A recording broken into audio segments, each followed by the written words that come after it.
Now I'll explain to you how exactly the L293D circuit is implemented on this robot. As you can see, these two wires, this wire is the input, is the positive input wire, and this is the negative wire. These are used to provide power for the robot.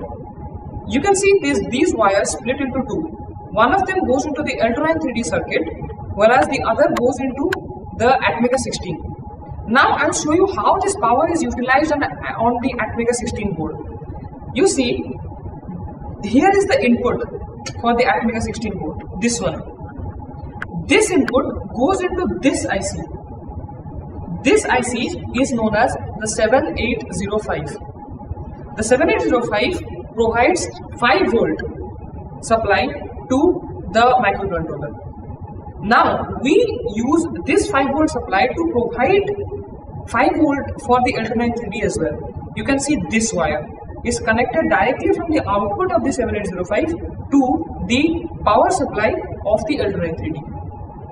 Now you can also see that one of the wires of our main power supply also comes into the L293D board. That is used to power the motors. Okay, now we go on to see how the sensors are connected to the microcontroller. I previously explained to you that we are using 4 IR sensors. You can see these wires. There are 4 sets of these wires. I will show you one of those wires.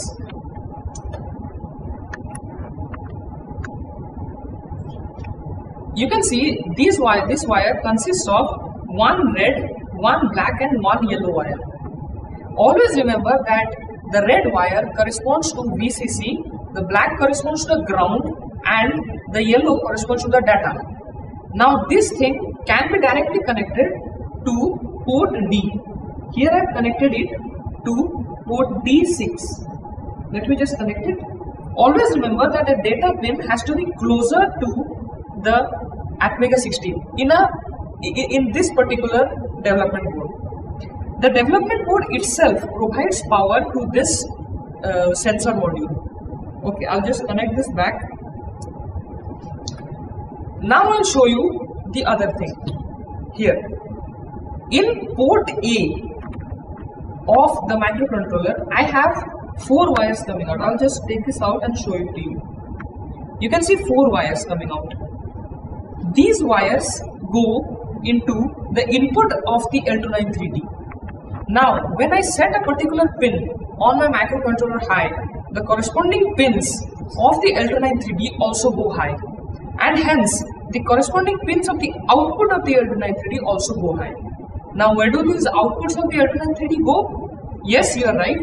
These outputs go into the motor.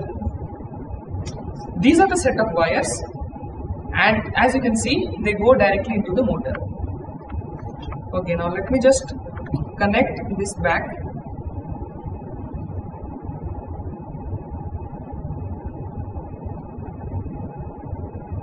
Apart from all of this, we have something else in this circuit. This circuit has an in-system programmer, or an ISP. This is a serial port interface. This can be directly connected to your serial port of your computer, and using a software which you can burn a program onto this board.